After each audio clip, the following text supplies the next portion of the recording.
Halo teman-teman, pernahkah kalian bertanya mengapa kamu memiliki warna mata coklat seperti ayahmu?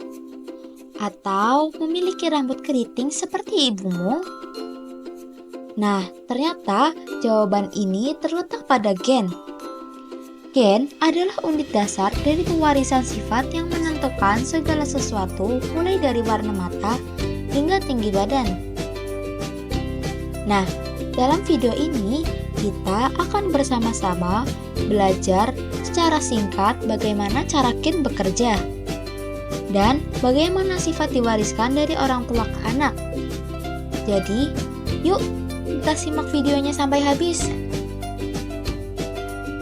Yang pertama, kita akan mengenal apa sih itu pewarisan. Setiap organisme memiliki materi genetik yang akan diwariskan kepada generasinya. Secara keseluruhan, materi genetik ini akan menentukan ciri-ciri dari makhluk hidup tersebut.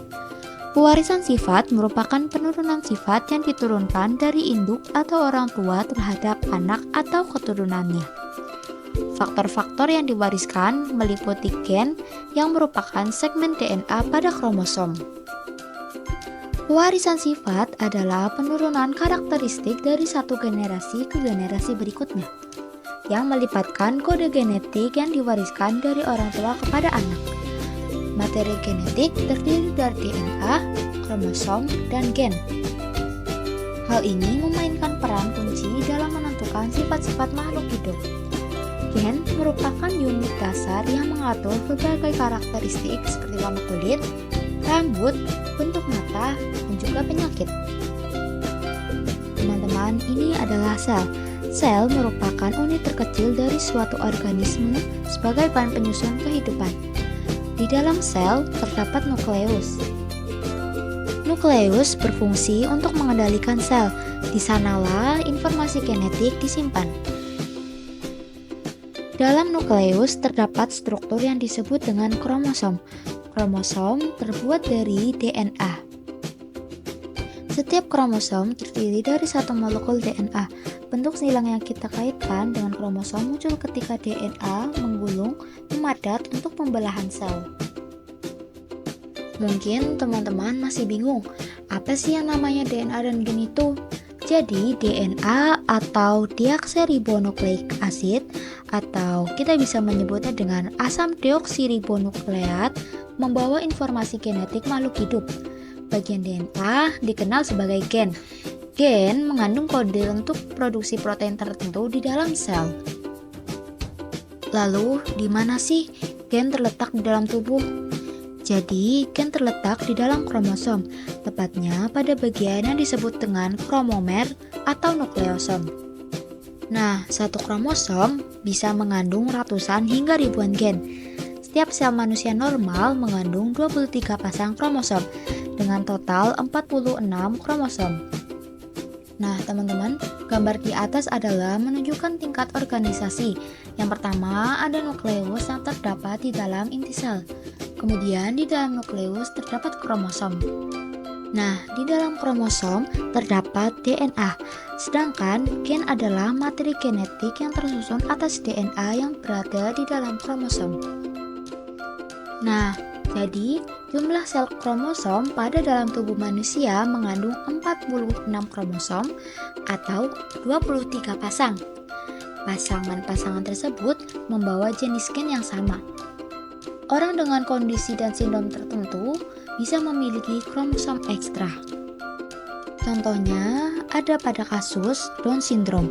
Down syndrome adalah kelainan genetik yang menyebabkan seseorang memiliki kromosom ekstra pada pasangan kromosom nomor 21.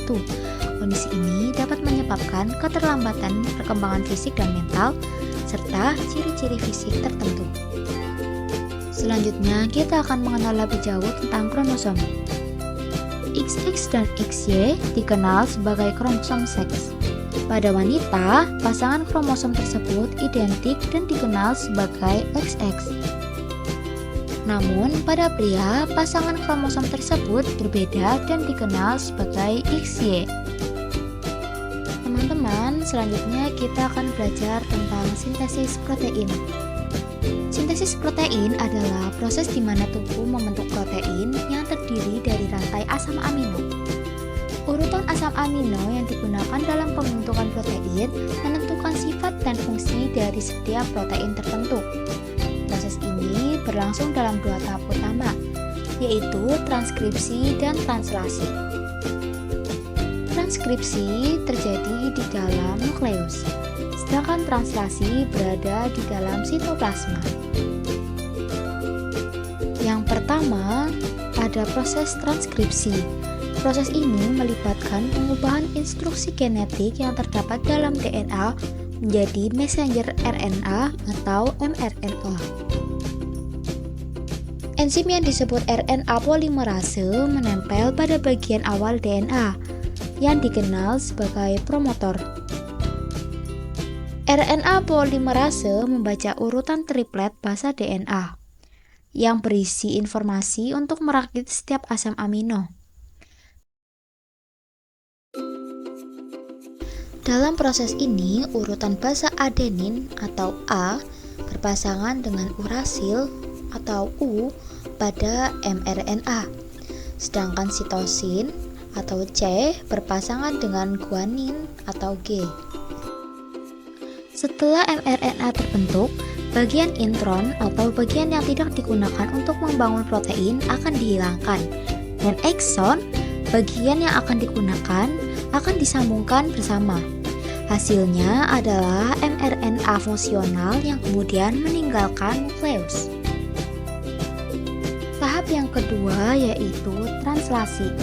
Translasi terjadi di dalam sitoplasma, di mana mRNA digunakan untuk merakit asam amino menjadi protein.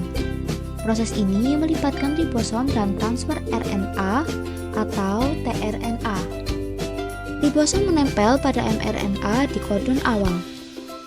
Ribosom membaca setiap kodon pada mRNA yang merupakan urutan 3 basa. Setiap kodon memberi sinyal untuk tRNA yang memiliki antikodon yang cocok.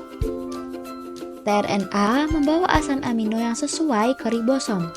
Proses ini berlanjut dengan tRNA tambahan menempel dan membawa asam amino hingga protein sepenuhnya dirakit.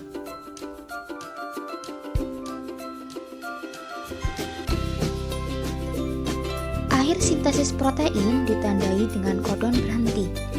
Setelah protein selesai dibentuk, ia melepaskan diri dari ribosom, dan subunit ribosom terpisah dari mRNA.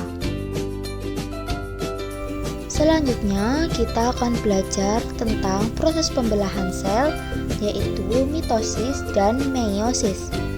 Kedua proses ini sangat penting dalam pertumbuhan, perkembangan, dan reproduksi organisme. Yang pertama, kita akan mengenal terlebih dahulu tentang mitosis. Mitosis adalah proses pembelahan sel somatik yang menghasilkan dua sel anak identik dengan jumlah kromosom penuh. Tahapan mitosis yang pertama ada profase.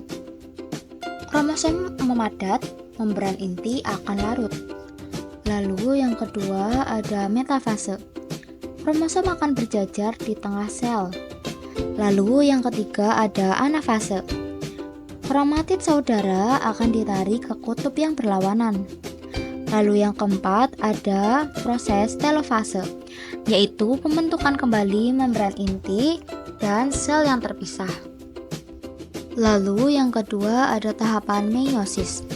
Meiosis adalah proses pembelahan sel yang menghasilkan 4 sel anak dengan jumlah kromosom setengah dari sel induknya. Proses ini penting untuk pembentukan gamet atau sel kelamin dan variasi genetik. Tahapan meiosis terdiri dari dua tahap utama, yaitu meiosis 1 dan meiosis 2. Di tahap meiosis 1 terbagi lagi menjadi 4 tahapan. Yang pertama ada profase 1. Terjadi peristiwa penting seperti sinapsis atau pasangan kromosom homolog, crossing over, yaitu pertukaran materi genetik dan pembentukan tetrat. Lalu tahap yang kedua ada metafase 1. Pasangan kromosom homolog akan berjejer di bidang ekuator.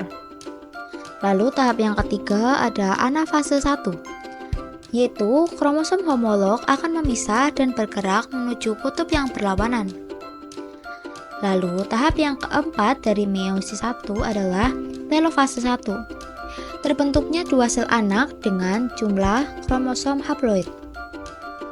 Lalu, tahap dari meiosis 2 terjadi pemisahan kromatid saudara. Hasil akhir dari 4 sel anak haploid. Berikut adalah perbandingan mitosis dan meiosis. Mitosis dan meiosis adalah dua jenis pembelahan sel yang terjadi pada organisme eukariotik. Meskipun keduanya melibatkan pembagian sel, terdapat perbedaan dalam tujuan, hasil, dan mekanisme. Lalu, apa sih bedanya antara mitosis dan meiosis?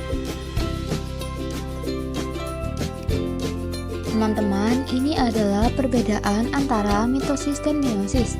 Perbedaan ini meliputi tujuan, hasil, jumlah kromosom, tahapan, dan adanya peristiwa khusus.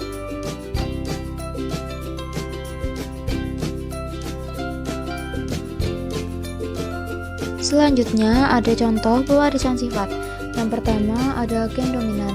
Gen dominan adalah gen yang menutupi ekspresi gen lain. Yang kedua ada gen resesif. Gen resesif adalah gen yang ekspresinya tertutup jika ada gen dominan. Teman-teman, sekian dan terima kasih. Semoga video ini dapat bermanfaat, khususnya dalam pengetahuan pelarisan sifat. Sampai jumpa di video berikutnya dan dadah!